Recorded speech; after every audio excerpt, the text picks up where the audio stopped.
प्रिय साथियों नमस्कार। कैसे हैं आप? उम्मीद करता हूं एकदम शानदार होंगे और स्वागत है आपके अपने परिवार बैंकिंग भाई रोजगार विद अंकित। मेरा नाम शोभित और इस गोल्डन कॉन्सेप्ट वाली वीडियो में मैं आपको बताने वाला हूं कि एलिगेशन कॉन्सेप्ट किस तरह से काम करता है अर्थमेटिक के अलग अलग सेक्शंस में। तो सबसे पहले हम ये जानेंगे कि एलिगेशन होता क्या है। तो साथियों, एलिगेशन एक मेथड है जिसका उपयोग हम मैथमेटिक्स में करते हैं, स्पेसिफिकली अर्थमेटिक में इसका इस्तेमाल किया जाता है। एलिगेशन एक गणितीय विधि है जिसका उपयोग दो या दो से अधिक वस्तुएं जैसे दूध, पानी, दाल, धातु, शराब आदि को मिलाने पर प्राप्त जो एवरेज कॉस्ट है या रेशो निकालने में इसका इस्तेमाल किया जाता है।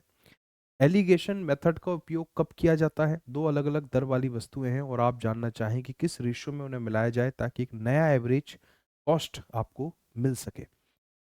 मैं आपको कुछ सवालों के थ्रू इस एलिगेशन कॉन्सेप्ट को और बेहतर तरह से बताऊंगा। जैसा कि अभी थ्योरेटिकल पार्ट में ये बताया गया है कि जब दो या दो से अधिक चीज़ों को मिलाकर मैं एक नई तीसरे किस्म की चीज़ बनाऊं तो वहां हम एलिगेशन का इस्तेमाल कर रहे होते हैं। जैसे आप यहाँ देखें कि एक पंसारी है, एक क्रॉसर है, जो 60 रुपए किलो वाली दाल और 75 रुपए किलो वाली दाल, दो तरह की उसके पास दाल है, और उन दोनों तरह की दाल को वह किस रेशो में मिलाए ताकि दाल की कीमत उस व्यक्ति को 65 रुपए पर केजी पड़ जाए। तो यहां पर मैं एलिगेशन मेथड का यूज करूंगा। कैसे यूज करूंगा? जो एक प्रकार की दाल है उसे लिखूंगा, जो दूसरे प्रकार की दाल है उसे लिखूंगा, और इन दोनों तरह की दालों को मिलाकर जो मैं मिक्सर बना रहा हूं, उस मिक्सर को बेचने पर मुझे कॉस्ट कितनी पड़े, तो वो जो कॉस्ट मैं चाहता हूं 65 रुपए उसे लिखूंगा बीच में 65। अब निकालूंगा रेशो, जैसे 75 और 65 में 10 का रेशो है, 60 और 65 में 5 का रेशो है। तो आप देखेंगे कि 2 और 1 का रेशो बनेगा। यानी अगर मैं 60 रुपए किलो वाली 2 किलो दाल जो कि 120 रुपए की होगी, अगर 75 रुपए किलो वाली 1 किलो दाल जो कि 75 रुपए की होगी, 60 रुपए किलो वाली 2 किलो दाल, 75 वाली 1 किलो दाल, तो टोटल दाल कितनी हो गई है? ये टोटल दाल की जो कॉस्ट आ गई वो 195 रुपये आ गई। भाई 60 रुपए किलो वाली जो है वो 2 किलो दाल है, और साथियों जो 75 रुपए किलो वाली है वो 1 किलो दाल है। तो टोटल जो कॉस्ट हो गई 60 गुणा 2 120, 75 गुणा 1 75, टोटल कॉस्ट 195 हो गई। तो 2 किलो आपने ली 60 रुपए किलो वाली, 1 किलो ली 75 वाली, यानी कि टोटल जो केजी है वो 3 केजी है। तो 3 से अगर मैं इसको डिवाइड करता हूँ तो 65 आएगा। यानी कि हमारी कॉन्सेप्ट 100% यहाँ पर वर्क होती हुई दिखाई भी देती है कि अगर मैं 60 रुपए किलो वाली 2 किलो दाल में 75 रुपए किलो वाली 1 किलो दाल मिलाता हूँ, तो इस तरह जो मिक्सर बनेगा उसकी कॉस्ट मुझे 65 रुपए पर केजी पड़ रही होगी। ठीक है। तो एवरेज वेटेड कॉन्सेप्ट में एलिगेशन का बहुत ज्यादा यूज होता है। इसी तरह का एक क्वेश्चन और मैं आपको लेकर आता हूं। एक शॉपकीपर 80 रुपए केजी और 100 रुपए केजी वाली, मतलब 80 रुपए केजी वाली एक प्रकार की दाल है, 100 रुपए केजी वाली दूसरे प्रकार की दाल है, और इन दोनों तरह के चावल को वो मिलाना चाहता है, और इस तरह मिलाना चाहता है कि उसको इन दोनों प्रकार के चावल से बना हुआ जो मिक्सर है उसकी कॉस्ट 95 रुपए पर केजी पड़ जाए। तो एक प्रकार का चावल, दूसरे प्रकार का चावल, और दोनों चावलों को मिलाकर जो कॉस्ट वो चाहता है 95, उसे बीच में लिखिए। 100 और 95 का रेशो अंतर 5, 80 और 95 का अंतर 5, तो आप देखेंगे कि 1 और 3 का रेशो बनेगा। Option number B 1/3। Option number B 1/3 is absolutely right answer of this question. 1 और 3 इस सवाल का सही उत्तर होगा। ठीक है साथियों, इसी क्रम में आगे बढ़ते हुए क्वेश्चन में आपके बीच में डाल रहा हूं, इस क्वेश्चन को सॉल्व करने का प्रयास कीजिए। क्वेश्चन है कि एक परीक्षा में लड़के और लड़कियों का एवरेज स्कोर 75 और 80 है, मतलब लड़कों का जो एवरेज है वो 75 है और गर्ल्स का एवरेज है 80। तो उस पूरी परीक्षा में क्लास के सभी बच्चों का एवरेज 78 हो, तो उसके लिए बॉयज एंड गर्ल्स का क्या रेशो होना चाहिए? तो 80 में से 78 को माइनस करेंगे 2, 75 में से 78 को माइनस करेंगे 3। अगर हर दो लड़के के 75 ऑन एवरेज स्कोर आता है आउट ऑफ 100, तो हर तीन लड़कियों का एवरेज 80 होना चाहिए। तो 2 और 3 का अगर रेशो रहता, अगर क्लास में लड़के 2 और 3 के अनुपात में है, लड़के और लड़कियां, मतलब क्लास में मान लो क्लास में टोटल 500 बच्चे हैं, तो 200 लड़के होने चाहिए, 300 लड़कियां होनी चाहिए। अगर 200 लड़कों का एवरेज 75 है और 300 लड़कियों का एवरेज 80 है, तो मैं कह सकता हूँ कि पूरी क्लास का जो ओवरऑल एवरेज होगा, यानी 500 बच्चों का जो ओवरऑल एवरेज होगा वो 78 होगा। तो ये एलिगेशन कॉन्सेप्ट है जिसे मैं उम्मीद करता हूं कि आप इससे कनेक्ट कर पा रहे होंगे। अब साथियों इसी क्रम में आगे बढ़ते हुए क्वेश्चन है, क्वेश्चन नंबर 4, इसको समझने का प्रयास कीजिए। एक क्लास में 18 लड़कियां हैं और शेष लड़के हैं। क्लास में सभी लड़कियों की एवरेज हाइट 144 है, यानी कि पूरी क्लास में जो गर्ल्स का एवरेज है वो 144 दिया हुआ है। आगे कहता है क्लास में बॉयज का एवरेज 150 और बॉयज का एवरेज कितना है 150। गर्ल्स का एवरेज 144, बॉयज का एवरेज 150। और आगे कहता है कि पूरी क्लास का जो एवरेज है वो 148 है। तो यहाँ पर क्लास का एक हिस्सा यानी जो गर्ल्स को रिप्रेजेंट करता है, क्लास का दूसरा हिस्सा जो बॉयज को रिप्रेजेंट करता है, और पूरी क्लास का एवरेज 148। रेशो निकालेंगे तो रेशो आएगा 1/2 का, 2 और 4 यानी 1/2 का रेशो आ गया। गर्ल्स का रेशो वैल्यू 1 है, बॉयज का रेशो वैल्यू 2 है। हालांकि क्वेश्चन में क्लियरली मेंशन है कि क्लास में 18 लड़कियां हैं, लेकिन रेशो की दृष्टि से देखा जाए तो क्लास में एक लड़की है, यानी रेशो का एक यूनिट बराबर है क्वेश्चन में दी गई 18 लड़कियों के। अगर एक में 18 से मल्टीप्लाई करूंगा तो इस 18 का मल्टीप्लाई इधर भी होगा, क्योंकि रेशो में इक्वली मल्टीप्लीकेशन होता है। तो अगर क्लास में 18 लड़के हैं, लड़कियां हैं, तो लड़के कितने होने चाहिए 36। अब वो कह रहा है कि अगर क्लास में सभी लड़कों का एवरेज वेट 50 हो तो बताओ क्लास में सभी लड़कों का टोटल वेट क्या है।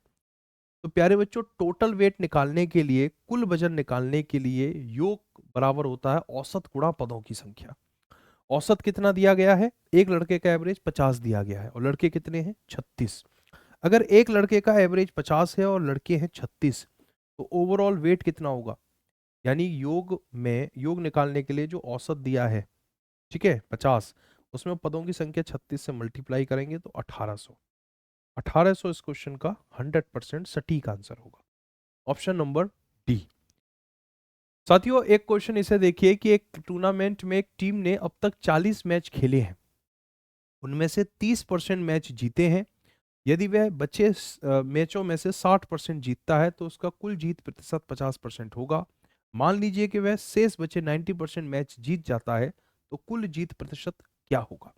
तो इसमें भी हम एलिगेशन का इस्तेमाल कर सकते हैं, क्योंकि आप देख रहे हैं कि टोटल मैचेस को दो पार्ट में डिवाइड किया गया। एक पार्ट जिसमें बात की गई है कि भाई एक टीम ने अब तक 40 मैच खेले जिसमें से 30% मैच जीते हैं, यदि वे शेष बचे मैच 60% जीतता है, मतलब एक सेगमेंट है जिसमें 30% मैच जीता जाता है और बचा हुआ जो सेगमेंट है उसमें 60% मैच जीते जाते हैं, और वो चाहता है कि ओवरऑल 50% मैच जीते जाए। ओवरऑल मतलब जितने भी मैच है उसका एक हिस्से में 30% जीता जाता है, बचे हुए हिस्से में 60% जीता जाता है मैचेस, और वो चाहता है कि ओवरऑल जो मैच जीते जाए वो 50%। तो रेशो निकालेंगे तो यहाँ जो रेशो निकल कर आएगा दोस्तों, वो 10 और 20, 1 और 2 का रेशो निकल कर आएगा। हालांकि उसने क्वेश्चन में कहा है कि एक टूर्नामेंट में एक टीम ने अब तक 40 मेल मैच खेले हैं जिसमें 30% मैच जीते गए हैं, यानी 30% जो मैच जीते गए हैं वो टोटल 40 मैच में से जीते गए हैं। तो ये जो 30% है ये रिप्रेजेंट करता है, ये 30% रिप्रेजेंट करता है 40 मैच को। रेशो में देखा जाए तो 30% की जो वैल्यू है रेशो में वो 1 है। तो अगर एक बराबर है 40 के तो दोस्तों दो भी बराबर होगा, अगर एक 40 के बराबर है तो दो 80 के बराबर होगा। यानी कि दोस्तों जो 30% मैच जीते गए हैं, अगर वो 40 थे, अगर 40 में 30% मैच जीते गए हैं, तो बचे हुए जो 60% मैच जीते गए थे, वो बचे हुए जो 60% मैच जीते गए हैं वो 80 में से जीते गए हैं, 80 में से।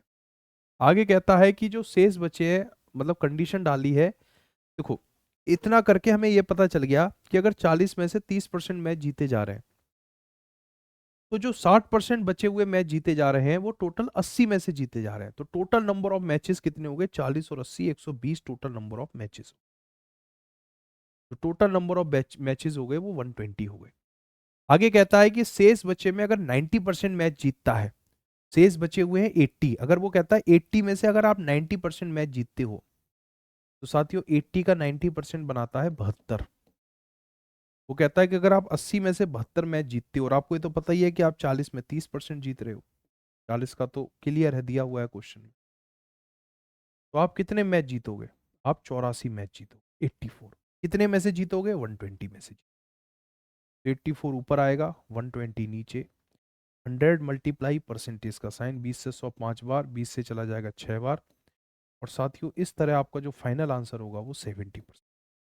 बेहतरीन क्वेश्चन है, एकदम शानदार। ठीक है, तो एलिगेशन का इस्तेमाल करके आप क्वेश्चन को किस तरह से सॉल्व कर सकते हैं वो उसको आपने यहाँ देखा, मैं फिर रिपीट कर देता हूँ। 30% मैच, मतलब 40 मैच में 30% मैच जीते गए, शेष बचे हुए मैच में से एक्स पर 60% मैच जीते गए। उसने बताया नहीं शेष बचे हुए कितने हैं।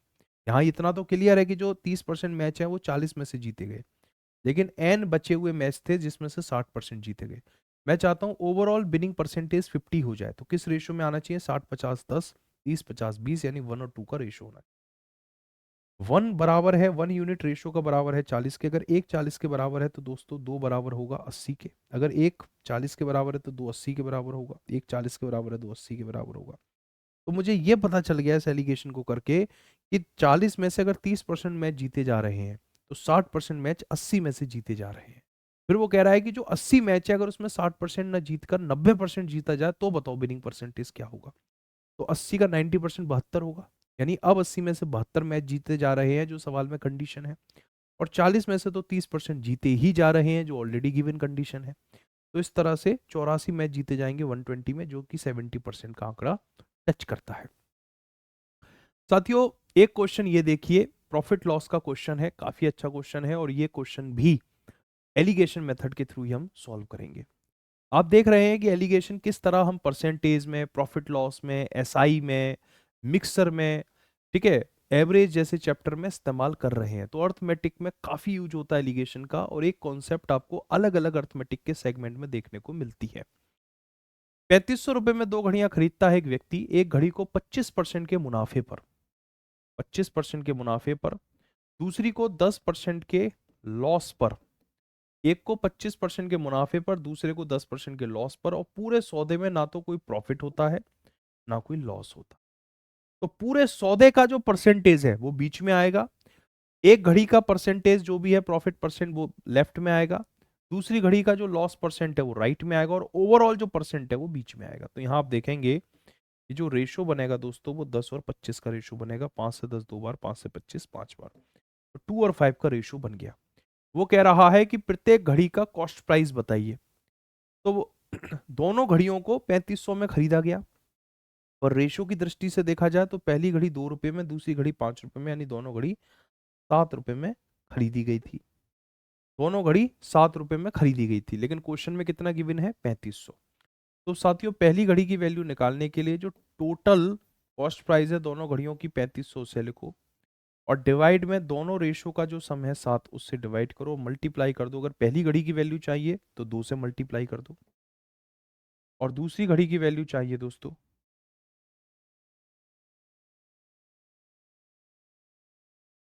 अगर दूसरी घड़ी की वैल्यू चाहिए तो 7 से मल्टीप्लाई।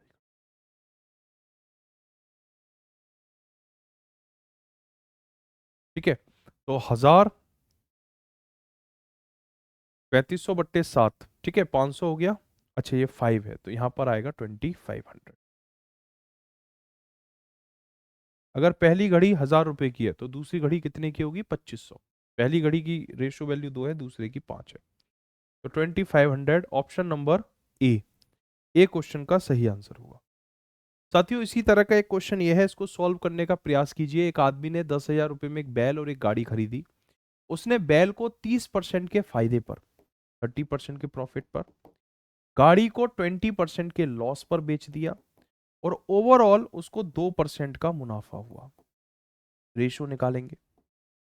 रेशो निकालते समय ध्यान रखना, जब इस तरह की कंडीशन बने तो राइट वाले में से हमेशा बीच वाले को माइनस करो। -20 में से 2 को माइनस करोगे तो माइनस का 22, बीच में से लेफ्ट वाले को माइनस करो, 2 में से 30 को माइनस करेंगे तो माइनस का 28।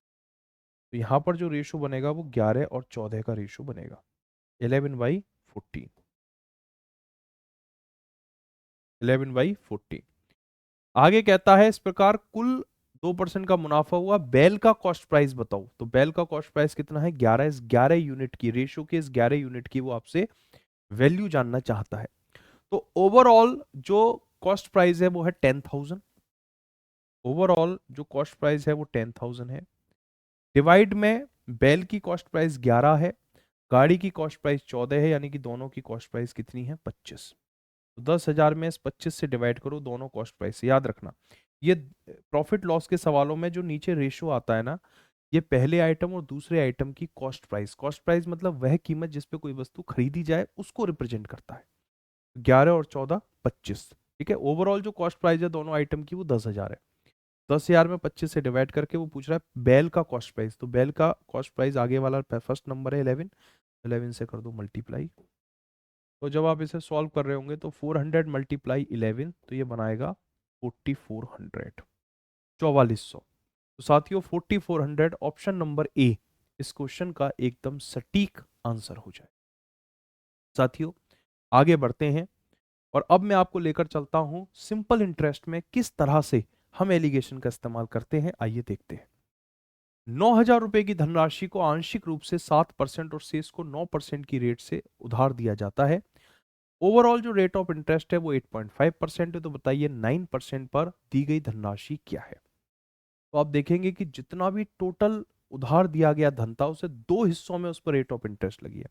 पहले हिस्से पर 7% लगी है, दूसरे पे 9% लगी है, और ओवरऑल जो रेट ऑफ इंटरेस्ट है वो 8.5 है। ओवरऑल 8.5 है। रेशो निकालो, 0.5 आएगा, यहां रेशो निकालेंगे तो 1.5, 0.5 से 1.5 थ्री टाइम्स, तो आप देखेंगे 1 और 3 का रेशो निकल कर आएगा। यानी पहला हिस्सा अगर 1 था तो दूसरा हिस्सा 3 था। पहले और दूसरे हिस्से में जो रेशो है वो 1/3 का रेशो है। ये इस बात को दर्शाता है कि पहले और दूसरे हिस्से में जो रेशो बनता है 1/3 का रेशो है। वो पूछ रहा है कि 9% पे कितना उधार दिया गया, यानी कि वो दूसरे वाले की 3 यूनिट की वैल्यू पूछ रहा है। ठीक है, तो अब यहां पर जैसे आपने प्रॉफिट लॉस में देखा था कि नीचे के जो रेशो वैल्यूज थे वो सीपी को रिप्रेजेंट कर रहे थे, खरीदने वाली कीमत यानी कॉस्ट प्राइस, लागत मूल्य, क्रय मूल्य को रिप्रेजेंट कर रहे थे। लेकिन सिंपल इंटरेस्ट में ये जो रेशो वैल्यू है 1 और 3, सिंपल इंटरेस्ट में ये रिप्रेजेंट करेंगे प्रिंसिपल, यानी वो पैसा जो आपने उधार लिया था उसके दो हिस्सों को। तो पहला हिस्सा अगर 1 है तो दूसरा हिस्सा 3 है, तो रेशो के हिसाब से दोनों हिस्से की वैल्यू 4 है। जबकि क्वेश्चन में दोनों हिस्सों की वैल्यू दी गई है 9,000। तो 9,000 में डिवाइड करेंगे 4 से और मल्टीप्लाई कर देंगे जो पूछ रहा है। क्या पूछ रहा है? 9% पे बताओ, तो 9% पे वैल्यू कितनी है? 3, तो 3 से कर दो इसे मल्टीप्लाई। अगर 4 से इसे मैं काटूंगा तो 2,250 जाएगा, और इसका मल्टीप्लाई अगर मैं 3 से करूंगा तो 6,750। ऑप्शन नंबर ए, ए जो है दोस्तों इस क्वेश्चन का एकदम सटीक आंसर हो जाएगा, 6,750। ठीक है, चलिए तो इसी क्रम में आगे बढ़ते हुए एक अगला क्वेश्चन आपके बीच लेकर आता हूं। ये कहता है कि 5,000 को दो भागों में इस प्रकार डिवाइड किया जाता है कि पहले पार्ट पर 4%, दूसरे पार्ट पर 5% का इंटरेस्ट मिलता है, और दोनों पर जो टोटल इंटरेस्ट मिलता है वो 223 रुपए का ब्याज मिलता है। तो पूछ रहा है कि बताइए 4% पे निवेशित धन क्या होगा, 4% पे निवेशित धन क्या होगा।